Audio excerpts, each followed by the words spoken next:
Again, the kingdom of heaven is like treasure found hidden in a field, which a man found and hid. And for joy over it, he goes and sells all that he has and buys that field. What is the one main thing that Jesus wants to get across? And I think if we look at it, is that this man, he gave up everything in order to attain this treasure that he had found. In reality, we have not given up anything, have we? What did we give up to be saved? As a result of us being saved, we might have given up other things. But not to be saved, we didn't give up anything except for the eternal judgment of God. Jesus looks into the field, which is the world, and he finds a treasure in it. And that treasure, I believe, is the church, the people of God, Jew and Gentile, all equally loved by him. Philippians chapter 2. Jesus, though he was in the form of God, did not count equality with God something to be grasped, but made himself nothing, taking the form of a servant, being born in the likeness of men, and being found in human form, he humbled himself by becoming obedient to the point of death, even the death of the cross.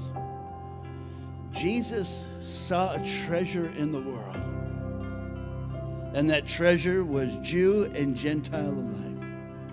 Every single soul that would respond to him. He looked and he knew them, and he said, I'm going to give everything I have in order to attain this treasure.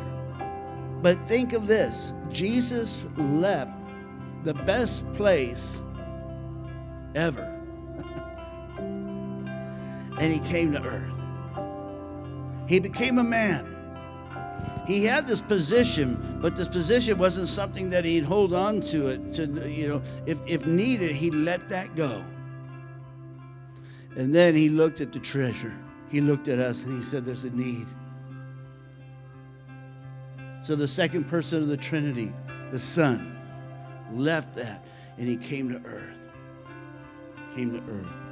Gave up everything and he became obedient to the point of death.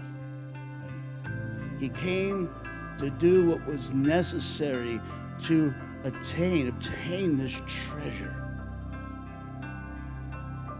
And that's why Jesus in the Garden of Gethsemane, if this cup can pass from me, Father, let it pass. But nevertheless, not my will, but your will be done. He came and he executed the will of God. Went to the cross on his mission to obtain his treasure.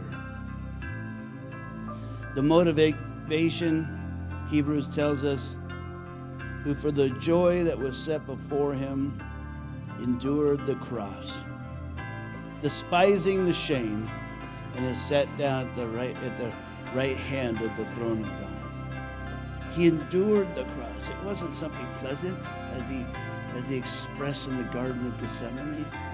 Let this cup pass from me. That's the cup he was talking about, the cross, the passion, the suffering. But for the joy that was set before him, he did it. What was the joy that was set before him? The victory that he was going to work on the cross of Calvary.